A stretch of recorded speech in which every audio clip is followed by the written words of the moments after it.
Your Creative Push, episode 274. Which of these good things in my life need to go away so that something better can be born? What do I need to prune from my life so I have the energy I need to be able to focus on the more important stuff?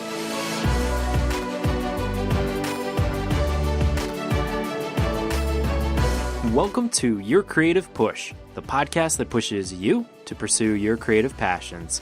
I'm your host, Youngman Brown, and my guest today is Todd Henry.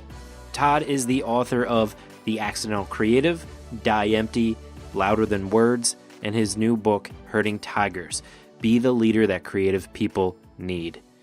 Todd is also the host of one of my favorite podcasts as of late, The Accidental Creative. And he comes on the show today for a powerhouse performance. He fits the bill perfectly for a guest on this show. And he talks about how the pressure to be creative all day at our jobs can wear and tear at us and how we should deal with that. He also talks about his discovery in researching for The Accidental Creative that most successful people share many of the same habits and qualities, and he compounded that into his fresh method, which he shares for us. He also talks about the importance of saying no to things when you know that it will not only drain your time, but drain your energy from the more important things that you want or need to create in life. And then he goes on to one of my favorite topics, the power of secret work and also private victories. He also gives his advice for people who are starting to consider turning their side hustle into their, quote, main hustle. And he also discusses his new book, Herding Tigers. I'm telling you, when I reached out to Todd, I was like, you will be the perfect guest. Please come on the show. And let me tell you, he absolutely killed it for you today. So please sit back, relax, and get ready to be inspired by one of the most inspirational guys that I've talked to in a while, Todd Henry. Todd, welcome to Your Creative Push. Thanks, Youngman. It's great to be here. Great to have you, man. Well, you are an excellent writer. Your books will resonate with my audience perfectly, but your podcast as well. So I don't know which one I want to promote to them first. So maybe would start with your first book, where it all began, The Accidental Creative, because it's a book that kind of really effectively shows people how to do something that I like to promote on this podcast, the idea of living an entire creative life. So it's a lot to ask, but maybe could you give your top tips from that book for people to kind of effectively start to shift their mindset into like living a creative life? Yeah, absolutely. So one of the unique challenges that many people face today is that most of us have to go to work. We have to create on demand, right? We have to generate ideas on time, on budget, within a certain amount of time to please clients or whatever. And that pressure to create every day. And again, it doesn't matter what your role is. Most of us have to be creative every day in our job. We have to solve problems, which is essentially what creativity is.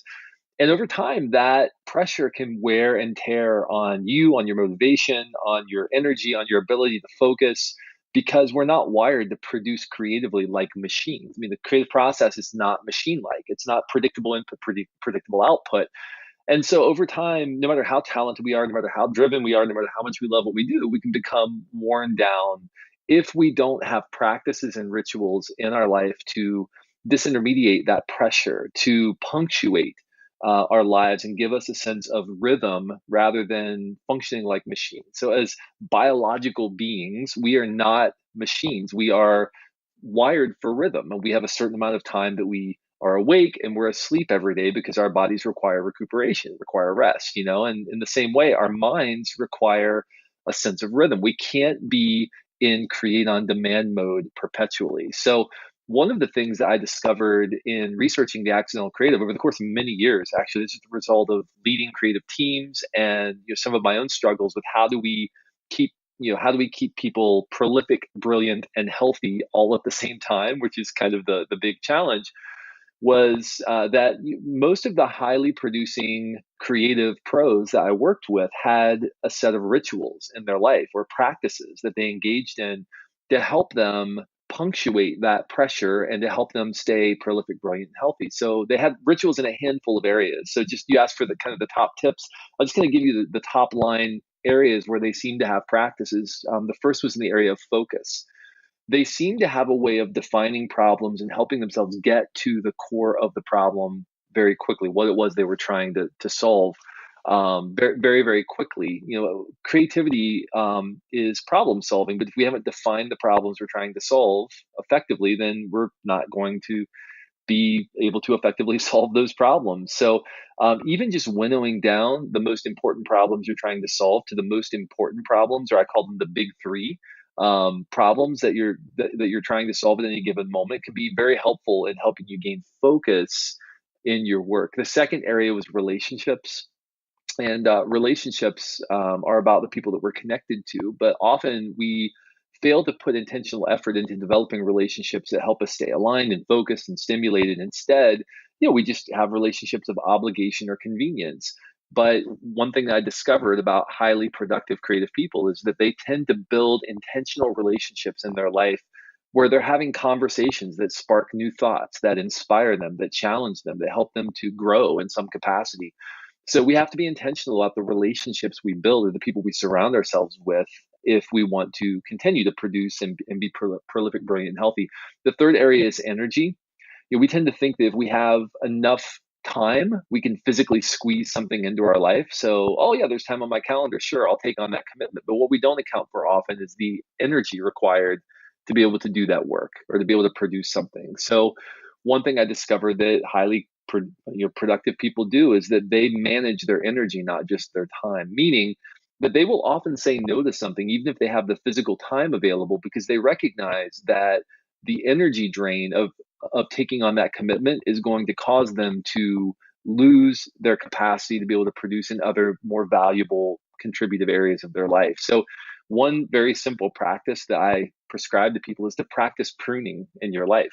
One of the most one of the primary roles of a vine keeper, in a vineyard, is to regularly prune areas of new growth off the vine. These perfectly good fruit, by the way. Why would you prune perfectly good fruit off of a growing vine? Well, because the vine keeper knows if that new fruit isn't regularly pruned, it will eventually begin to steal resources from the older, more mature fruit-bearing parts of the vine. And over time, the entire vine will succumb to systemic mediocrity because it's not wired to bear that much good fruit.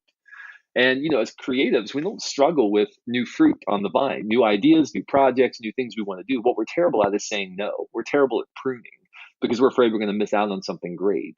So my encouragement to all those listening is think about all of the commitments you're making in your life, all of the time commitments, all of the, financial commitments, all of the project related commitments, relational commitments, and just think about which of these good things in my life need to go away so that something better can be born. What do I need to prune from my life so I have the energy I need to be able to focus on the more important stuff that I'm tasked with.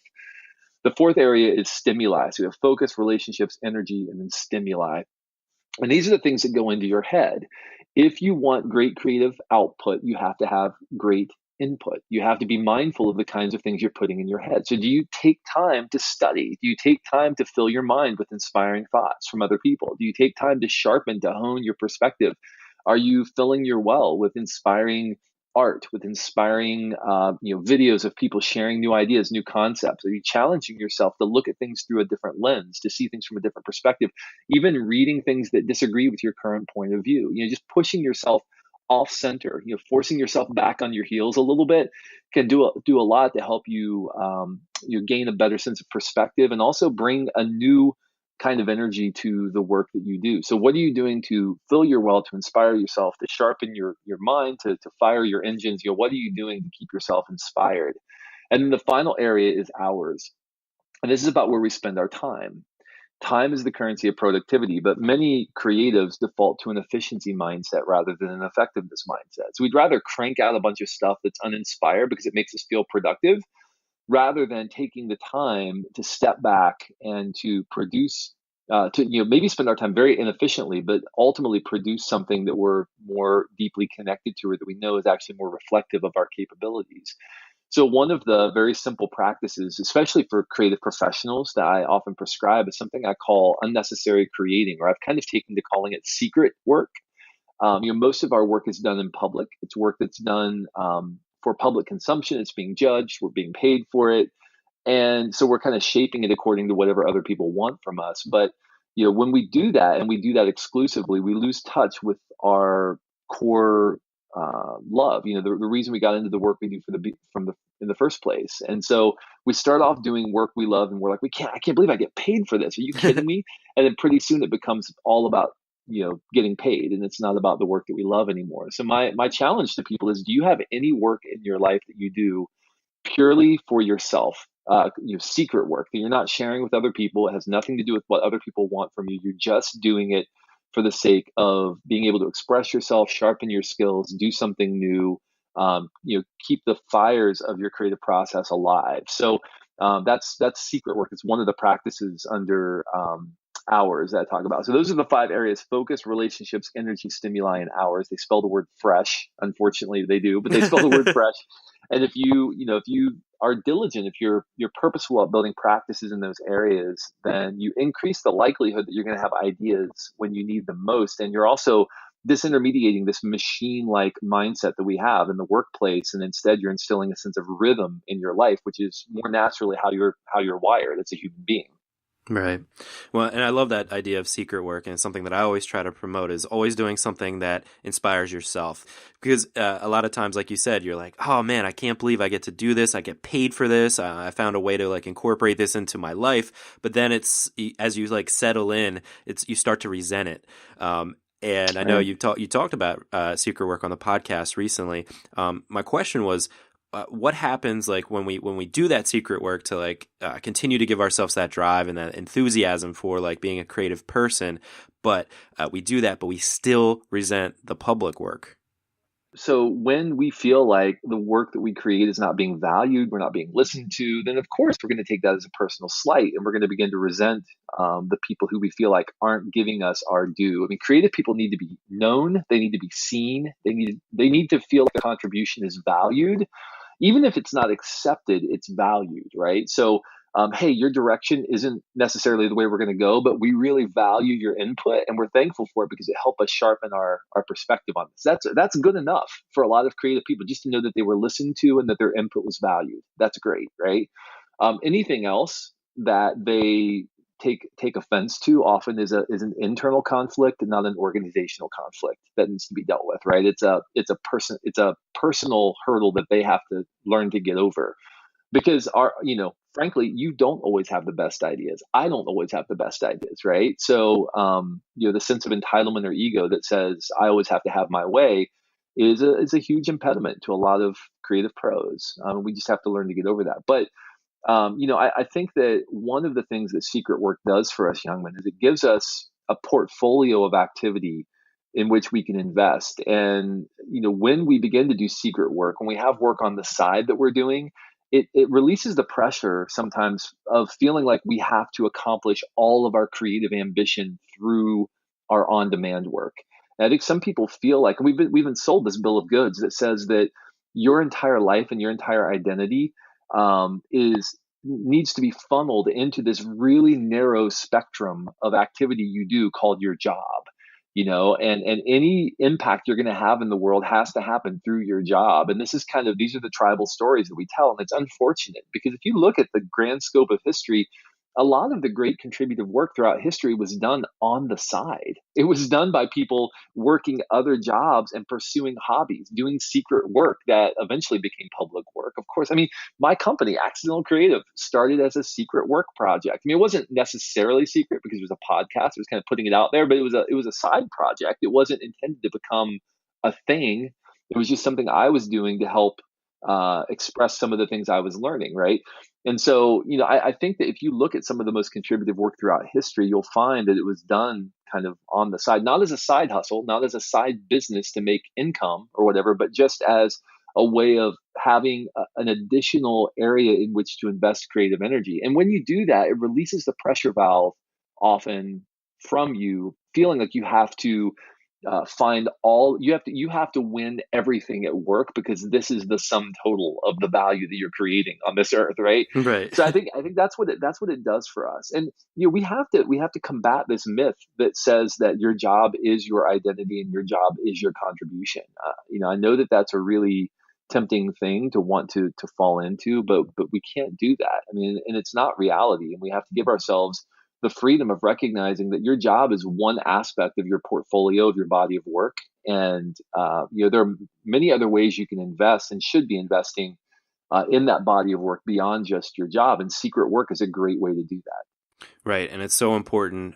You also talk about private victories, and I think that's so important for people, especially that aren't, like you said, that aren't necessarily trying to shift into a side hustle and turn the side hustle into like your new job. If you don't have those like kind of those goals, those monetary goals, or those like life-changing goals to your like secret work, then you can really start to celebrate those private victories. Yeah, absolutely. Well, and that, the private victories give you a well of self-confidence to bring into the public sphere. So, if you can't keep your own personal life in order, if you can't keep your home and your office, and maybe if you have a family, like if everything is in chaos in your personal world, and then you're out there trying to change an industry or trying to do like huge, I mean, it's kind of foolish to think that you're going to be able to do that, because there's just, you cannot, chaos does not yield order, right? Like you have to get your own world in order first. And so private victories, whether that's like, hey, I have a goal of I want to lose a certain amount of weight, or I want to get in shape, or I'm going to exercise 3 times this week, or I'm going to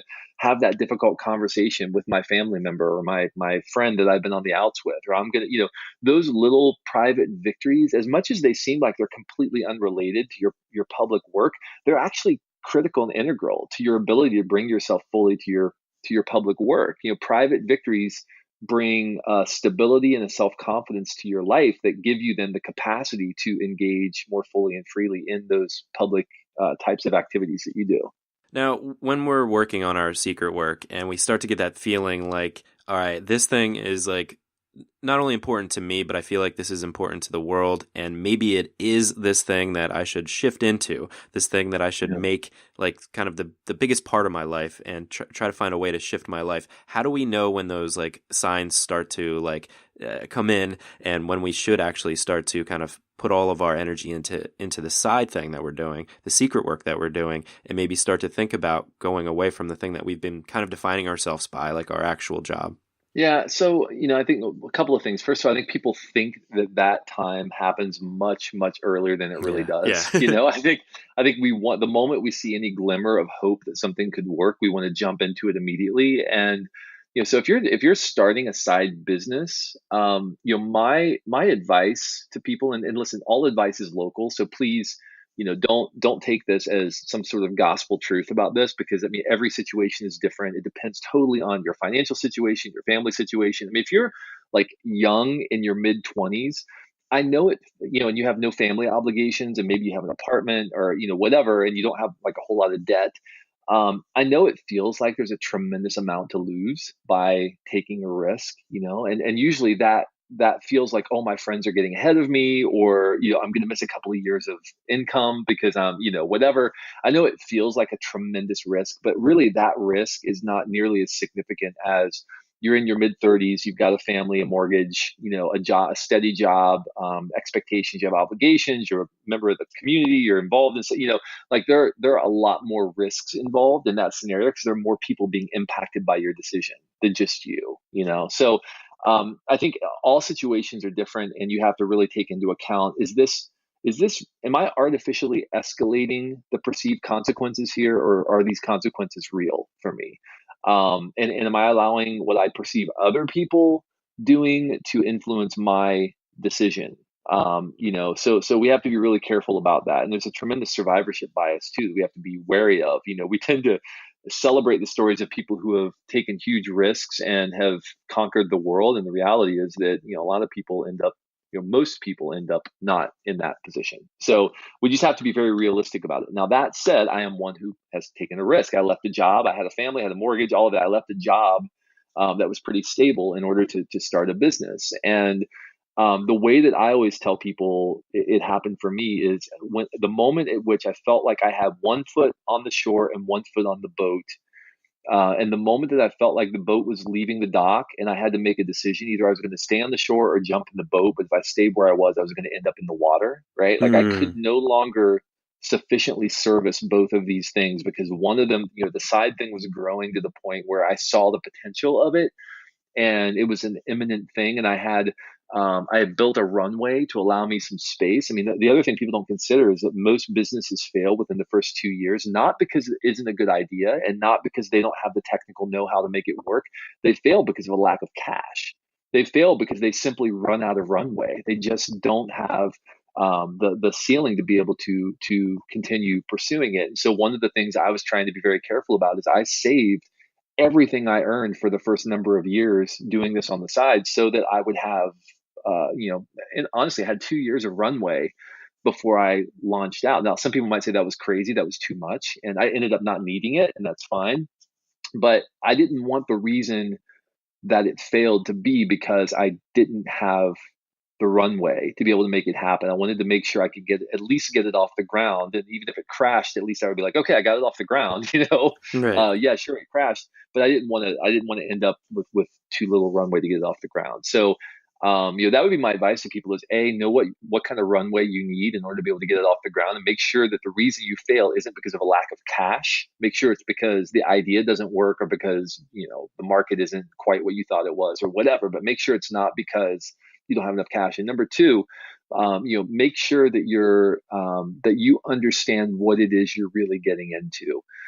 This is, I think people have an idea about, launching a business or doing their own thing. They have this sort of idea that it's great. I'm going to get to do what I love to do every day and I get paid for it. And how amazing would that be not to have a boss? And the reality is, all of a sudden when you launch something, you become the chief accountant, the chief marketing officer, the chief executive. You're also doing the tactical technical work. When you're launching something, you're wearing a lot of hats, and it's not going to feel often as freeing as you think it's going to feel when you first jump into it. So just be aware of what you're getting into, and that's great. That's fine. That's kind of the way it is. But just be aware of what it is you're actually getting into. It's not going to be now I get to do what I love all day and get paid for it. Instead, it's going to be why do I have to send invoices and why do I all of Yeah. these kinds of things that are but that's just like that's kind of a part of it, especially when you're starting out. So Yeah, that's why I love that analogy that you said about like having one foot in the boat. It's like making sure that first of all this thing's going to stay afloat and kind of getting a feel for like how it is before you kind of jump in the water essentially. right, exactly. That's exactly right.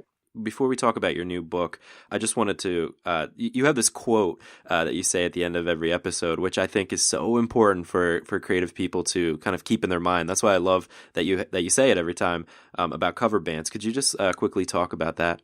Yeah, the quote is cover bands don't change the world. You have to find your unique voice if you want to thrive. That's funny. That's I used that on the very first episode of the Axiom Creative Podcast in 2005. And I've set it as kind of the sign off for every episode since 2005. So 12 years now, and I don't know, hundreds and hundreds of episodes of the podcast. And, really, it was just intended to be kind of an encouragement to people. Listen, we live in a world that celebrates quick success, and often quick success is imitative success. It's success built on the foundation of just copying whatever is popular at any given moment. And that's fine. And you can make some money doing that. And if that's your goal, fine. That's great. Go do it. Make some money and whatever it is you want to do with your life, go do that. That's fine. But that's not a very satisfying way to live. And it's not a very satisfying way to build a body of work. And so if you want to thrive, you have to figure out the core of who you are and what you uniquely bring to the work that you do. And you have to build a body of work that's reflective of your greatest accomplishments, not your greatest compromises. So it's just simply an encouragement to people. It's not like, hey, go out and be unique and say whatever you think. And I mean, that's not the encouragement. The encouragement is do the hard work of excavating who you are and understand where your battle lines are and understand what you value and understand the pillars of what make you unique, and then bring those things to the marketplace unashamedly. Don't do it as a way to position yourself, which is what some people do. It's I want other people to see me a certain way. No, know who you are. I'm a profoundly uncool guy, and I have no problem with that. I have no problem Disagree. with I being disagree, Todd. I have no problem with with not being seen as like one of the cool kids, and that's okay because that's not my ambition in life to be one of the cool kids. I mean, my ambition is to help people change the way they think about the creative process and hopefully to help them build a body of work they can be proud of. And if I don't see the results of my work for another 15 or 20 years of people implementing these practices, and I never become celebrated, widely in the marketplace, that's totally fine with me. I have no issue with that because I know I know who I am. I know what I'm bringing. I know what I'm trying to do. And as long as I, am accomplishing that, I'm building a body of work I can be proud of, and I'm bringing myself uniquely and fully to what I do every day, win. That's a win. I feel like I'm modeling for my family, for my kids, for future generations. I'm building something that can continue to echo for, years and generations to come. And so that to me is a win. So that's my encouragement to people. Just be very mindful of what you're building and make sure that it's something. Don't build something and then look at it and say, "Oh, I wish I'd never built that." A lot of people end up in that situation, and that's when they end up resenting their body of work, which is a really sad place to be. Absolutely. Die empty. Yeah, absolutely. Well, and that's the other sort of the other thing, is make sure that you're not pushing and pushing and pushing your body of work into the future and saying, "Well, I'll get around to that someday. I'll get around to that at some point." I mean, make sure you're doing the little things every day to get those ideas out into the world, to test them, to develop yourself, to sharpen yourself, to make sure that you aren't taking your best work to the grave. Absolutely. Well, we mentioned 2 of your books.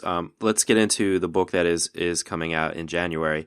Can you talk a little bit about what people can expect from Herding Tigers? Yeah, so I've heard for many years, as somebody who works in the creative marketplace, that leading creative people is like herding cats, and I've always bristled at that. I think it is a terrible analogy. I think it's actually demeaning, frankly, because it just means like creatives don't have any attention span. They just kind of bounce from thing to thing. They're not very strategic, and it's hard to keep them all focused. And I just think that is a terrible and stupid and demeaning phrase. It's actually, and so I was speaking one time at a conference, and it just came out of my mouth. I said, it's not like herding cats. It's more like herding tigers. These are powerful, creative beings who have the potential to do a lot of things because they're very powerful and very, very creative.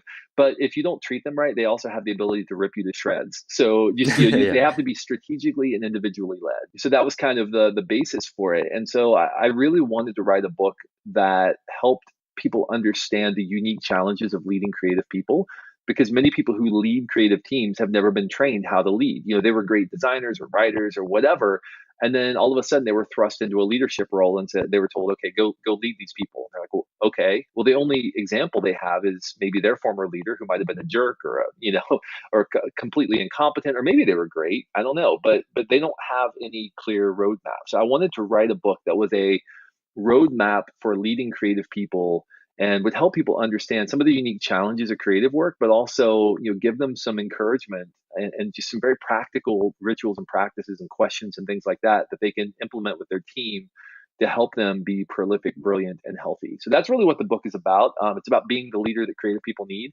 And I'm super excited. It comes out in January. I've honestly received more positive feedback about this book since it's been sort of shared among people than with any of the other books. So I'm really excited about it. Very cool, man. Well, if it's anything like the previous 3, then I know it's going to be great. Oh, thank you. Yeah, man. So on your podcast, you like to end with that quote about cover bands. On this podcast, we like to end with what I call the final push, something that I asked for in my first interview and I just kept doing as well. And this is where I ask you to kind of reach through the microphone and grab the shoulder of one of the listeners that you've already really inspired today and just give them your best final words of advice and really push them to pursue their own creative passions. Yeah, so the work that you do matters. And that sounds like the most obvious statement in the world. So let me qualify it a little bit. It doesn't matter if your boss likes it. It doesn't matter if your client likes it. It doesn't matter if your girlfriend likes it, or your boyfriend likes it, or if your wife or your mom or your whoever, or your spouse, your husband. It doesn't matter if anybody likes it or anybody gets it. How you bring yourself to your work is critical, and it's important, and your work matters, and how you bring yourself to your work matters. And in 10 years, will you be able to look back on this day and say, "I am proud of how I brought myself to what I did today"? That matters. How much work do you do that you'll be proud of in 10 years? And I don't mean the results. I don't mean the accolades. I don't mean how much you get paid. I don't mean any of those things. What I'm talking about is, are you bringing yourself to what you do today in a way that matters?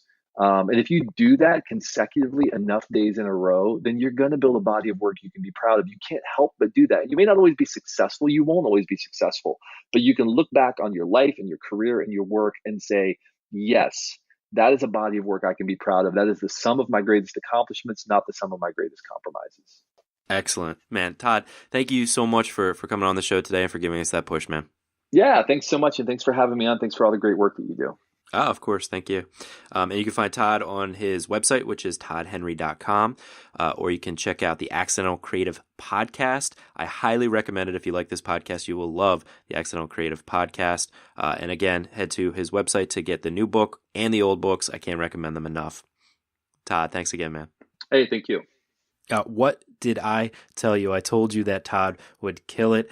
My thanks to him again for coming on the show, not only for just coming on the show, but for coming on the show at such a busy time as he is launching that new book, Herding Tigers. If you want to pick up a copy for yourself, head to the show notes page today at yourcreativepush.com/274, and we'll have that linked up there, as well as everything else we talked about today with Todd, including a link to the Accidental Creative Podcast. If Your Creative Push isn't enough for you, or if you're not getting enough episodes now that we've cut it down to once a week, that will definitely fill in the gaps for you and keep you inspired all week long. I just wanted to touch on 3 things real quickly that Todd said. Number 1, it's an obvious thing, but maybe not so obvious all the time. It's saying no to the things that will take away your energy. I think a lot of times we know that we have to say no to certain things, even though we're creative and we want to take on everything and just do everything at once. Sometimes you do have to say no to the things that will take up your time, but also your energy. Often that takes practice to know those kind of busy work type of things that will take up all your time and energy, so that you don't have that kind of motivation going into your passion projects, maybe your secret work, but really to push those things first, the things that you really want to get to, the things that you think are more profound and that more profoundly show your soul, your creative soul. Those are the things that you want to get to first, not necessarily the things that you know are going to take up your energy and maybe not really contribute that much to yourself and the community as a whole. Number 2, keeping one foot on the boat. I love that analogy, and I think it's the perfect analogy when we talk about, pursuing your side passion, pursuing your side hustle, or pursuing your side creative thing and trying to make that the thing that you do for a living. It's a really difficult thing, and I never know what kind of advice to give, whether you should just dive in head first and just, let the net find you, as we've been advised before, or to, take it easy and do things slow, take baby steps and do it one step at a time. And I like the analogy of keeping one foot on the shore or on the dock or whatever, and one foot on the boat, and then eventually getting to that point where you either have to kind of leave the safe ground and jump onto that boat and go for it, or just let the boat go off. But like Todd said, either way you'll end up in the water. I think it's a good way to kind of test the waters out and kind of experience it and feel it out in that manner. I really love that analogy. And then finally, what he said there in the final push. And I think it's really important to remind ourselves that all that really matters is the energy and the passion that you bring to your work every single day. What matters is what you get out of the work, not the accomplishments or the accolades or the potential, imaginary shame that you might feel.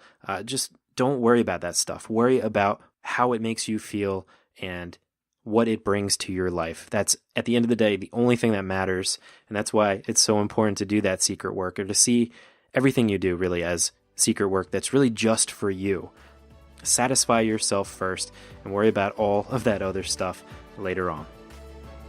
On next week's episode, we have Paul Adshead. Paul is a photographer who has an incredibly artistic and creative eye. I highly suggest you check out his work. He uses vintage cameras and really out-of-date film to work on his personal projects, but he actually shares with me one of his newest pieces that he just created, and we discuss that at length, and we discuss how he got to the point he is today and really what goes into his thought process as a creative person. As I said, definitely check out his work. You can head to thatpaul.com, or on Instagram, he is Paul Adshead. That's PAULADSHEAD. Or you can head to the show notes page again today at yourcreativepush.com/274. But that is all I've got for you today. So hopefully you were inspired to go and get your work done. So go and get it done. Keep one foot on the boat. Keep pursuing that secret work, and definitely celebrate those private victories. I love you guys so much, and we will see you next time. Bye. Never miss a push. Head to yourcreativepush.com/subscribe to find the easiest way for you to subscribe to the podcast.